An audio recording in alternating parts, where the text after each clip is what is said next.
சாந்தி பாபாவின் நினைவோடு 4/12/2025 முரளியின் சாரத்தை பார்க்கலாம். பாபா கேள்வி கேட்குறாங்க. ட்ராமாவின் எந்த ரகசியத்தை புரிந்து கொண்டிருப்பவர்கள் மற்ற எந்த ஒரு அறிவுரையை யாருக்கும் கொடுக்க மாட்டாங்கன்னு.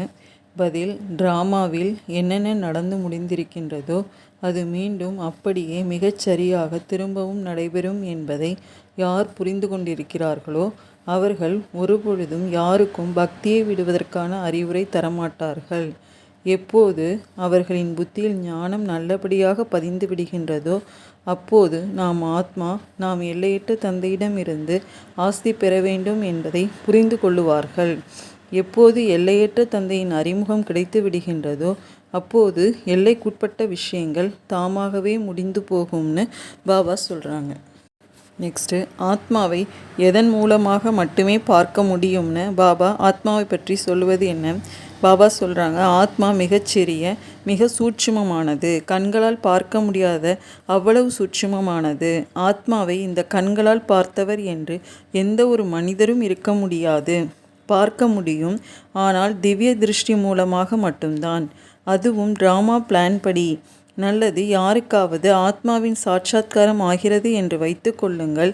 எப்படி மற்ற பொருட்கள் பார்க்கப்படுகின்றதோ அதுபோல பக்தி மார்க்கத்திலும் ஏதாவது சாட்சாத்காரம் ஆகிறது என்றால் இந்த கண்களால் தான். அந்த திவ்ய திருஷ்டி கிடைக்கின்றது.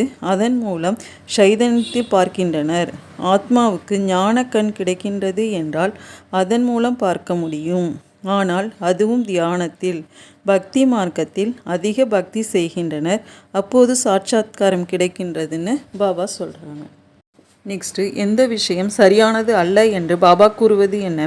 பாபா சொல்கிறாங்க, ஞான மார்க்கத்தின் விஷயங்களை ஒரு தந்தை மட்டும்தான் புரிய வைக்கிறாரு. முதல்ல புரிய வைப்பவர் எல்லையற்ற தந்தை. நிராகாரராகவே உள்ளார்.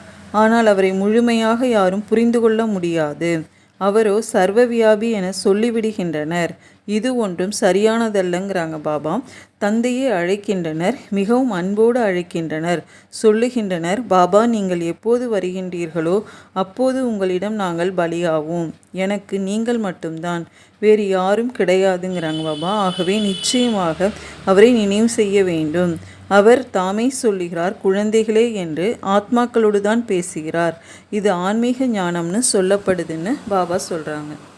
நெக்ஸ்ட்டு, எந்த விஷயத்தை கதை என மனிதர்கள் சொல்லுகின்றனர் என்று பாபா கூறுவது என்ன? பாபா சொல்கிறாங்க, குழந்தைகள் நிச்சயம் செய்கிறாங்க நாம் இதுபோல் ஆக வேண்டும்னு. யாருக்கு நம்பிக்கை இல்லையோ அவர்கள் பள்ளிக்கூடத்தில் அமர்வார்களா என்ன? நோக்கம் குறிக்கோளோ புத்தியில் உள்ளது.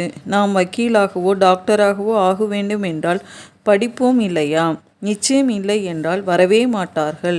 உங்களுக்கு நிச்சயம் உள்ளது, நாம் மனிதனிலிருந்து தேவதையாக, நரனிலிருந்து நாராயணனாக ஆகிறோம். இது உண்மையிலும் உண்மையான சத்தியமான நரனிலிருந்து நாராயணன் ஆவதற்கான கதை. உண்மையில் இது படிப்பு. ஆனால் இதை கதை என மனிதர்கள் சொல்லுகின்றனர். ஏனென்றால் 5000 ஆண்டுகளுக்கு முன்பும் கேட்டிருக்கிறோம். நடந்து முடிந்துள்ளது. கடந்து போனதை கதை என சொல்லுவதுண்டு. இது நரனிலிருந்து நாராயணன் ஆவதற்கான கல்வி. குழந்தைகள் மனதால் புரிந்து கொண்டுள்ளனர்னு பாபா சொல்கிறாங்க.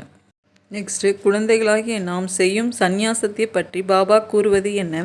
பாபா சொல்கிறாங்க, குழந்தைங்கள் நீங்கள் இப்போது எல்லையற்ற சந்நியாசம் செய்கிறீங்கிறாங்க பாபா. நீங்கள் தெரிஞ்சிருக்கிறீங்க, இந்த பழைய உலகம் முடிந்து விட போகுது. இதனால் இவை அனைத்தின் மீதும் வைராக்கியம் உள்ளது. அவர்களோ ஹடயோகி சந்நியாசிகள். வீடு வாசலை விட்டு வெளியேறி பிறகு மாளிகையில் அமர்ந்திருக்கிறாங்க. இல்லை என்றால் குடிசையில் இருப்பதனால் எந்த ஒரு செலவும் கிடையாது. தனிமைக்காக குடிசையில் அமர வேண்டி இருக்குது, மாளிகைகளில் அல்ல. பிரம்மபாபாவுக்கும் கூட குடிசை அமைக்கப்பட்டிருந்தது. குடிசையில் அனைத்து சுகங்களும் உள்ளன. இப்போது குழந்தைகள் நீங்கள் புருஷார்த்தம் செய்து மனிதரிலிருந்து தேவதை ஆக வேண்டும்னு பாபா சொல்கிறாங்க.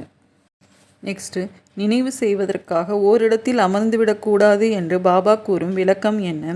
பாபா சொல்கிறாங்க, நினைவு செய்வதற்காக என்று யாரும் ஒரு இடத்திலே அமர்ந்துவிடக்கூடாது. பக்தி மார்க்கத்தில் சிலர் கிருஷ்ணரின் பக்தர்களாக இருக்கிறாங்க என்றால் நடந்து சுற்றி வரும்போது அவர்களால் நினைவு செய்ய முடியாது என்பதில்லை. அதனால் எழுத படிக்க தெரிந்த மனிதர்கள் சொல்லுகின்றனர், கிருஷ்ணரின் சித்திரம் வீட்டில் வைக்கப்பட்டுள்ளது, பிறகு நீங்கள் ஏன் கோவில்களுக்கு செல்லுகின்றீர்கள்? கிருஷ்ணரின் சித்திரத்திற்கு பூஜை செய்ய வேண்டுமென்றால் நீங்கள் எங்கே வேண்டுமானாலும் செய்யலாம். நல்லது. சித்திரத்தை வைக்க வேண்டாம், நினைவு செய்து கொண்டே இருங்கள். ஒரு முறை ஒரு பொருளை பார்த்துவிட்டால் பிறகு அது நினைவிருக்கும். உங்களுக்கும் இதையே சொல்லுகின்றனர்.